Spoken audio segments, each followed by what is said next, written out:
తిరుమల శ్రీవారి ఆలయ భద్రతని కట్టుదిట్టం చేయడానికి టీటీడీ పటిష్టమైన చర్యలు తీసుకోవాలని డిసైడ్ అయింది.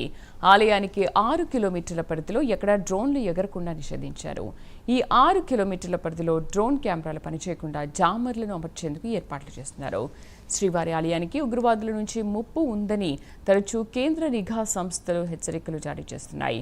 డ్రోన్ ద్వారా దాడులు జరగకుండా 6 కిలోమీటర్ల ప్రాంతాన్ని యాంటీ డ్రోన్ ప్రాంతంగా నిర్ణయించారు.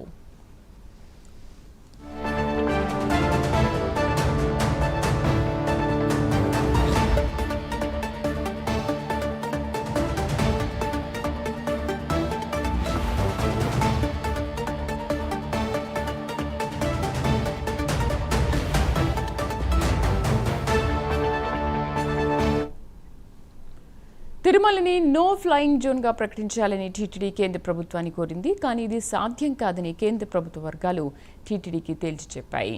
టీటీడీ చైర్మన్ బీఆర్ నాయుడు కేంద్ర విమానయాన శాఖ మంత్రి రామ్మోహన్ నాయుడుకు ఒక లేఖ రాశారు. స్వయంగా ఫోన్ చేసి మాట్లాడారు. దీనిపై సానుకూలమైన నిర్ణయం తీసుకుంటామని రామ్మోహన్ నాయుడు హామీ ఇచ్చారు. యాంటీ డ్రోన్ వ్యవస్థ ఏర్పాటుపై త్వరలో జరగనున్న పాలక మండలిలో చర్చించి నిర్ణయం తీసుకోనున్నారు.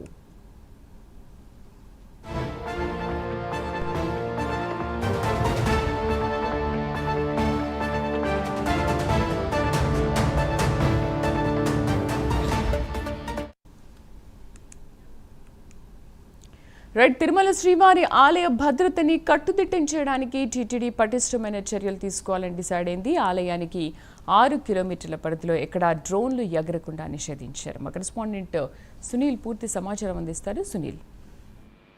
శ్రీదేవి, మొత్తం మీద ఏదైతే తిరుమల శ్రీవారి ఆలయ భద్రతా కారణాల దృష్ట్యా టీటీడీ మరో కీలక నిర్ణయం తీసుకున్నట్టయితే తెలుస్తోంది. ప్రధానంగా ఈ నెల 24న జరగనున్నటువంటి టీటీడీ ధర్మకర్తల మండలి సమావేశంలో టీటీడీ చైర్మన్ బీఆర్ నాయుడు అధ్యక్షతన ముఖ్యంగా శ్రీవారి ఆలయ భద్రతకు సంబంధించి పలు కీలక నిర్ణయాలు తీసుకున్నట్టు తెలుస్తుంది. ఎందుకంటే ఇప్పటికే నో ఫ్లయింగ్ జోన్ ప్రకటించాలంటూ ఎన్నోసార్లు అంటే సుమారు 13 ఏళ్ల నుంచి టీటీడీ ఇటు కేంద్రం కావచ్చు ఏవియేషన్ సంస్థని కోరినప్పటికీ గతంలో సాధ్యం కాదని చెప్పేసి గతంలో కేంద్ర ప్రభుత్వం కూడా తేల్చి చెప్పిన పరిస్థితి ఉంది.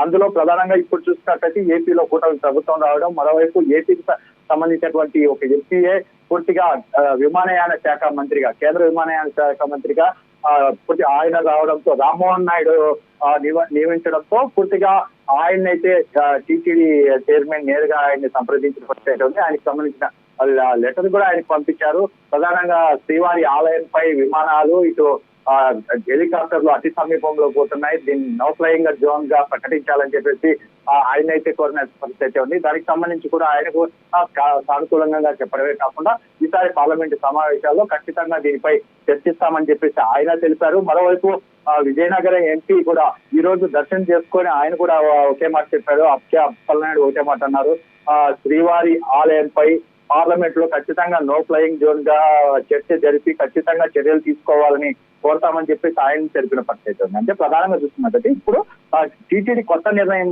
ప్రధానంగా చూస్తున్నట్టయితే డ్రోన్ కెమెరాకి సంబంధించి వాళ్ళు కీలక నిర్ణయం తీసుకోవాలన్నట్టు తెలుస్తుంది. ఎందుకంటే శ్రీవారి ఆలయం సమీపంలో కావచ్చు ప్రాంతాల్లో డ్రోన్ ఎగరేయకుండా పూర్తిగా చర్యలు చేపట్టినట్టు తెలుస్తుంది. దానికి సంబంధించి విజిలెన్స్ నిఘా వ్యవస్థతో కూడా పూర్తిగా దానిపై ఇప్పటికే టీటీడీ చైర్మన్ చర్చలు జరిపినట్టు తెలుస్తుంది. ముఖ్యంగా ఏదైతే ఇందుకోసం పూర్తిగా ఈసీఈఎల్ సంస్థ నుంచి ఈ యాంటీ డ్రోన్ ప్రదేశంగా శ్రీవారి ఆలయ పరిసర ప్రాంతాలను ఏర్పాటు చేసేందుకు జామర్లను కూడా తెప్పించే ప్రయత్నం అయితే చేస్తున్నారు. ముఖ్యంగా ఈ ప్రాంతాలు అంటే సుమారు 6 కిలోమీటర్ల పరిధి వరకు జామర్ కెమెరాస్ ఎక్కడా పని చేయకుండా పూర్తిగా ఈ జామర్లు అడ్డుకుంటాయని చెప్పేసి దాని గురించి తెలిసిన పరిస్థితి ఉంది. అంటే గతంలో ఏదైతే శ్రీవారి ఆలయానికి అతి సమీపంలో రాంబగిచా కార్ పార్కింగ్ ప్రాంతాల్లోనే కొంతమంది డ్రోన్లు ఎగిరేసిన పరిస్థితి ఉంది. కొంతమంది ఏదైతే ఈ మొదటి ఘాట్ రోడ్ లో కూడా డ్రోన్లు కొంతమంది భక్తులు ఎగిరేసిన పరిస్థితి ఉంది. అంటే అందులో ప్రధానంగా ఈ 6 కిలోమీటర్ల వరకు ఎక్కడే కానీ డ్రోన్లు ఎగిరేసినా పూర్తిగా జామర్లు పూర్తిగా అందుబాటులో ఉంటాయి. మరోవైపు వెంటనే చర్యలు చేపడతామని చెప్పేసి ఇప్పటికే విజిలెన్స్ అయితే తెలిసిన పరిస్థితి ఉంది. దానికి సంబంధించి ఇప్పటికే టీటీడీ పలు కీలక నిర్ణయం అయితే తీసుకున్నట్టు తెలుస్తుంది. ఏదేమైనప్పటికీ ఈసారి పాలక మండలి సమావేశంలో ప్రధానంగా ఇది చర్చకు రానున్నట్టు తెలుస్తుంది. దీనిపై చర్చించి ఖచ్చితంగా పాలక మండలి అంశంపై చర్చించి ఈ నిర్ణయం తీసుకున్నట్టయితే తెలుస్తుంది. దీనిపై జిఆర్ నాయుడు దీనిపై భారీ కసరత్తు చేస్తున్నారు. ఎందుకంటే శ్రీవారి ఆలయ భద్రత ముఖ్యంగా శ్రీవారి ఆలయంపై ఎటువంటి విమానాలు కావచ్చు, డ్రోన్లు ఏవి ఎగరకుండా పూర్తిగా ఆగమ శాస్త్ర నిబంధనల ప్రకారం ఆలయంపై ఎటువంటి ఎగరవు కాబట్టి దానికి ఖచ్చితంగా నిర్ణయం తీసుకోవాలి. శ్రీవారి ఆలయ భద్రతే మాకు ముఖ్యం అని చెప్పేసి ఆయన తెలుస్తున్న పరిస్థితి ఉంది. ఏది ఏమైనా ఏదైతే భక్తుల మనోభావాలు దెబ్బతినకుండా పూర్తిగా శ్రీవారి ఆలయానికి కట్టుదిట్టమైన చర్యలు తీసుకోవాలని టీటీడీ నిర్ణయించినట్టయితే తెలుస్తోంది. Sridevi, thank you.